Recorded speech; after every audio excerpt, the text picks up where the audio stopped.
Good morning, gardening friends. Today is Sunday, March 12th, 8:30 in the morning. It's a beautifully warm morning. We're supposed to get a little bit of rain later on today, but I thought I'd take a quick walk around and show you the highlights of what's in bloom this week. Back here, the camellia garden is pretty much at rest. Some of the camellias are putting out a lot of new growth. This is the one that didn't bloom this year, so it's got a lot of new growth energy that's coming out. Everything just looks very lush and green over here, and that's pretty much what it's going to look like for the rest of the summer. The lower petalum are coming into their own now. You can see here the flowers.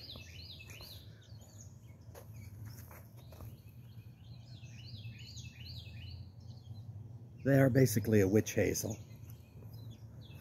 And the new growth is coming out as the purple leaves. My George Tabor azaleas are just about over. Got about 2 good weeks of them. I did notice some progress here. The cassia that I cut way back is sending up sprouts. You have to kind of keep after cassias, otherwise they get very long and spindly. So I'm going to let those grow up about 2 feet and then cut them again so they branch out. My limelight hydrangea is sending out sprouts. And also, rising above the aspidistra is a crepe myrtle. I don't remember the name of it. It's a purple-leaved crepe myrtle, and it blooms the same watermelon pink color like the other crepe myrtles do in my front yard. I don't think you're going to be able to see it, but the palms are starting to send out flowers. There's an inflorescence at the top of that windmill palm. Means I need to get my fertilizing in gear. The bananas are still sending up leaves. They're about ready. They need some fertilizer as well. Pretty much I need to fertilize everything. Grass is looking good. It's still the winter rye. My lettuces are doing fine. I've been picking them and making BLT sandwiches. I'm not a big salad eater, but I probably will make a salad with them.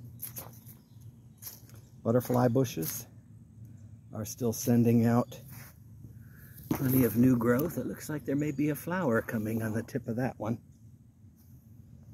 I did notice today I'll have to clean the back of this fence up. It's turning green.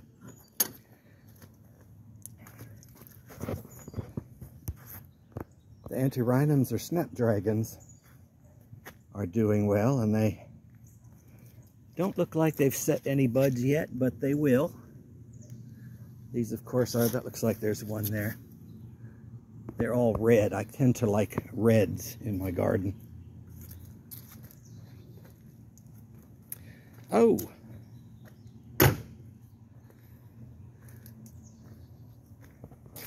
The most important thing to notice this week is this is the week of the amaryllis. On this side, I've got 1, 2, 3 blossoms.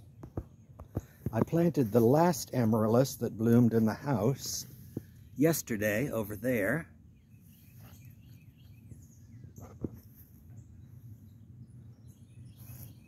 Lilies of the Nile are really coming out. And I've decided I'm not going to clean up the base of them. Let the old foliage rot and provide some nourishment to the plant. Doesn't seem to bother the plant any. It's coming up through it. Here you can see one of the spectacular blossoms. And if you count on this side, let's see, we have 1 behind this blossom, 2 with that, 3 at the bottom, 4, 5, 6, 7. These 2 I planted, they were last year's, or I should say 2 years ago, inside Amaryllis. They spent all last summer outside. And these, I don't know, I think they're a couple of years old. It's hard to remember. They're always, I keep planting them there, and on the other side as well. I may thin this out. It looks like they're kind of thick here in the front. I may move one of these to the other side.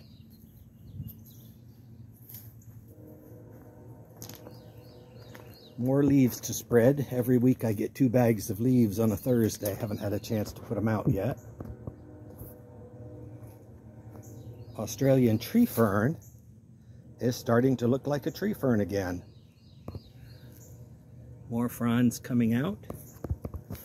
I'll have to fertilize it as well. Here's some more of the loropetalums. This one and that one were planted at the same time, but for some reason that one likes to be small.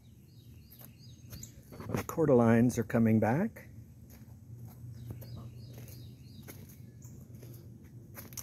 I do want to give a mention to this weed. It's a Tradescantia. It's a beautiful flower. Beautiful azure blue. They actually sell this up north. Here it's a weed.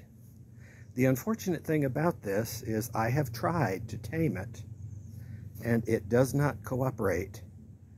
If I had planted it there, it would grow here. It never grows where you want it to grow. But if it volunteers, it does extremely well wherever it volunteers. So I just kind of enjoy the random locations where it comes up.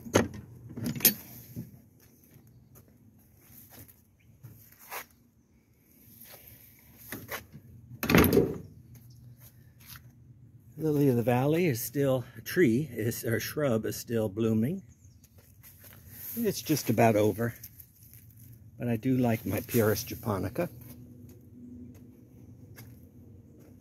Oh, there's Miss Mimi. Miss Mimi's not real pleased. Miss Baby is now spending some time with us because my neighbor Sarah has a new dog, and Baby does not like the new dog. So she refuses to go next door and go home. So I put food out for her and let her stay in the backyard, but that's Mimi's stepsister. Here you can see the blossoms are continuing to open on the Lenten rose. And this late daffodil that I stepped on last week is blooming as well. Daffodils, you stand a chance in a Zone 8B garden that they might naturalize. Tulips, forget about. They're annuals. You can put them in once and forget about them. I am going to dig this up, the succulent plant there. That's where I want to try putting one of my toad lilies. Let's see, over here.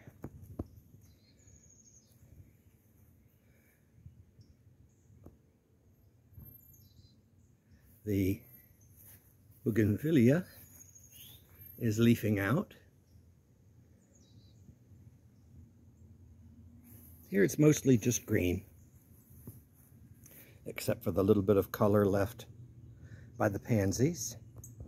The daylilies, these are coming back. They're the wild 20 daylilies that grow all over up north. I read that they came over with the first settlers from England because pretty much every part of the plant is edible, and they never set seed.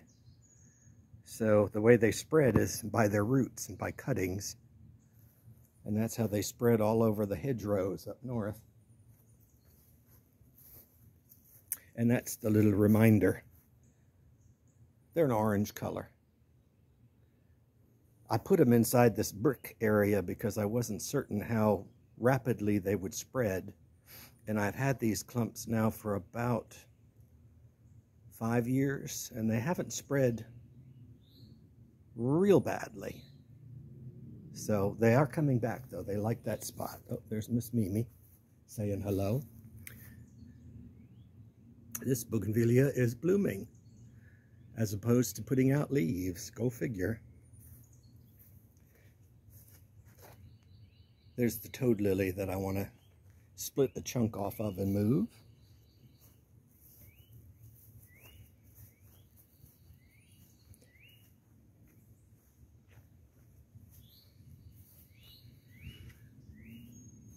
I have been watching gardening videos on YouTube, and one of the things, a comment that was made, and I never really thought about it before, but it is true, you can always tell a gardener from a non-gardener by the way they walk, because a gardener will always look where their feet are so they don't step on anything important, especially if they're working in the yard. Versus a non-gardener just plows through. Here's another one of the Tradescantia. Of course, that's the purple version of it down there. This is where I tried growing the blue, and it's coming up, so I don't mind mixing the blue and the purple there.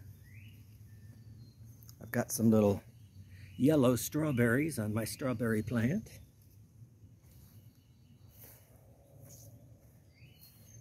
Miss Mimi is leading the way. Not much has happened back here. It's just green and lush. Trying to keep the weeds at bay. The blossom on my Mediterranean fan palm has opened and is doing well. I don't know how well you can see that, but it's a bright yellow color. I don't know why, but this particular loquat seems to have decided it wants to lose all of its leaves at once. It's got new growth coming on, but it kind of scared me that it's losing. It's the only one that's wanting to lose or drop all of its leaves at one time. And it is a pain in the butt because these leaves will smother grass and other things. They are absolutely huge and leathery. There you can see the Fertilize are doing well. This is a Mediterranean fan palm. It's not doing well. I'm going to let the Fertilize take over. It used to be as tall as that one, but when the oak trees that I had in my backyard were removed, they damaged the trunk of this one, so I had to cut it to the ground. And these are the little shoots that grow off to the side. And then I planted these loquats over it, so it gets way too much shade for this location. On the other hand, this palm is doing extremely well. So much so that I may have to thin off some of the outer branches because it's starting to swallow up my backyard. I did notice it set out a bloom stalk. It may have snapped off at the top. Well, no, that's just the way it's growing.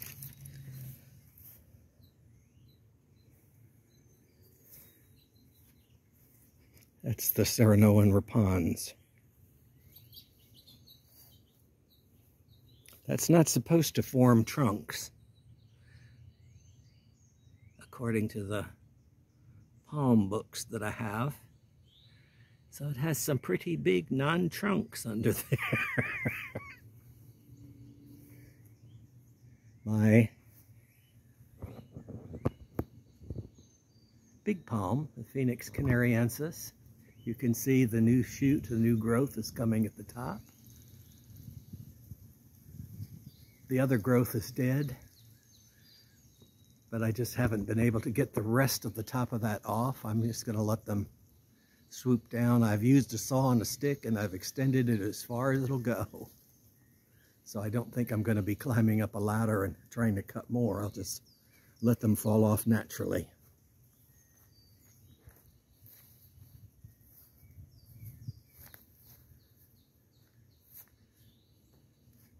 Ooh, something's been eating my nandinas. I mean my fatzias.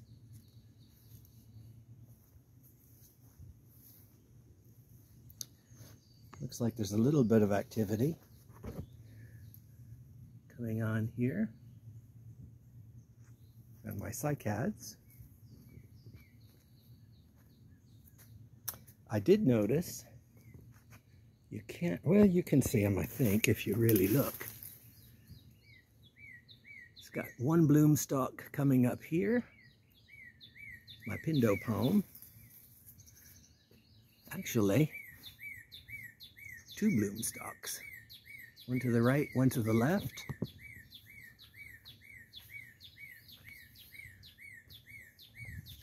I have to watch where I'm going here. 3 bloom stalks. There's the third one. So the palms are fixing to bloom all over. Oh, I see I have some residual dead branches when they took the trees out. I'll have to go ahead and remove them. There's Miss Mimi. There's only one way in and one way out of my backyard, and it's behind these aspidistra. There's a little tunnel the cats have dug under the fence. Oh, there's baby coming to drink. Oh, the violets are starting to bloom. I encourage them in this spot, and I also have them in a pot. I've been told that some violets do have a scent. Those do not. They're just ones I picked out of the grass, but I do like the look of them. I'm always reminded that violets up north would bloom near my mother's birthday. And when I was a little kid, I would always go and pick her a handful of violets for her birthday. So they bloom around April-ish up north, but they're blooming now here in March. I did do some repotting here. You can see the hostas are coming up nicely. I took these out. They got very chlorotic in the front porch, so I put them here and went ahead and sprinkled them with some Miracle-Gro. And I planted one of my white cuttings of the angel's trumpets and put that in here. I would not recommend growing a datura again anywhere where you're going to be brushing up against it, because when you brush up against the datura stems or leaves, they kind of stink. And I don't mind smells, but that's kind of a stinky smell. So I decided I'd plant the angel's trumpet instead. And I felt so bad for this Pointsettia that's doing so well in the garage. I actually repotted it, and I noticed it too was getting a little chlorotic, so I dosed it with some Miracle-Gro. And the little pod hasn't done anything yet here, but I'm waiting for it to ripen to see what happens. I may try planting some of the seeds.